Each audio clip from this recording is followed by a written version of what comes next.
Hey guys, it's David, and welcome to another episode of Right Politics. Today is October 19th, and we are looking at a lot of things that are happening in the state of Israel right now. One of them is that Lebanon is firing so many rockets over the last 7 days into Israel, and it kind of gets you wondering, why would a real state join just a terrorist organization fighting Israel? I mean, I know there's very much bad blood between the two countries, but it just seems kind of foolish because you're taking your shots and your leadership from a terrorist organization. It's not like you're allying with a country. Even in Germany, World War II, real countries were allying with Germany, which was a real state. But when you're allying with a terrorist organization, it's basically like a military in the world aligning themselves with gangsters, because the gangsters have absolutely no course of conduct that is anything recognizable to the real world or the United Nations. It's just such a hatred-rooted act that any country would, follow Hamas into the battleground against Israel. So, with that said, there's going to be an address of Congress tonight with President Joe Biden, and he's going to give remarks to his visit in Israel, probably, uniting the United States people to have a understanding about what's happening, and also he probably will say something about if they are targeted, which they've already been targeted, but the U.S. embassies are being targeted all over Israel, Lebanon, and Iraq right now.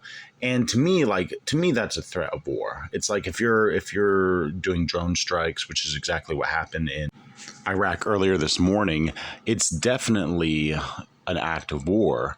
U.S. armored vehicles are shipping into Israel. So if the United States gets in a ground operation in Israel and a deployment starts with ground forces, of course, tanks, armored vehicles, Israel's going to have a really good fighting chance. But also we have to find out if Congress would actually be in the state of declaring war against a jihadist militant group like Hamas. We've done it before with ISIS. We've done it before with the Taliban. These were, just complete, say, thug underground terrorist organizations that became governments in the states of Afghanistan and Iraq. So America is basically, we started a war on terror after 9/11, and it was announced to be a war that was going to last a lot longer than an average conflict. George W. Bush, basically said this is going to be a long-term war, and it's going to be across many countries and many nationalities. So, why not just look at this war against Hamas, if the United States gets involved, as a continuation of the war on terror? Because, the war on terror was to eradicate terrorism all over the world indefinitely. And ISIS is all but destroyed. And the Taliban, unfortunately, because of our president's misguided steps, has taken over Afghanistan again. But if the United States would have kept involvement in the Middle East and boots on the ground, many civilians in Afghanistan would still be alive, and they would not be under the dictatorship of another terrorist organization who set up their own proxy military. So the whole thing is this going to turn out into a world war conflict? Is this going to be where, if the United States gets involved and Lebanon gets involved, they could take out enemies of Israel in a matter of 15 days with our special forces. We have the best trained Navy SEALs, Marine Corps, U.S. Army, Special Forces. If you were to actually take the United States and inject them into this war, every Israeli soldier will have more protection in the air, on the ground, and we would fight side by side with the Israelis to eliminate this terrorist group.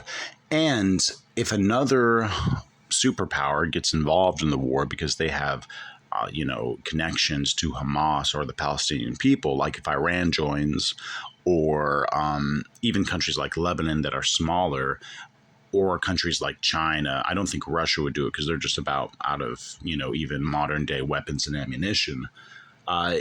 It could be something where the United States would have a huge pull and help Israel, declare victory, and then everything just be the past. So let me know what you think in the comments. Be sure to like, share, and subscribe, and we'll see you on another episode of Right Politics.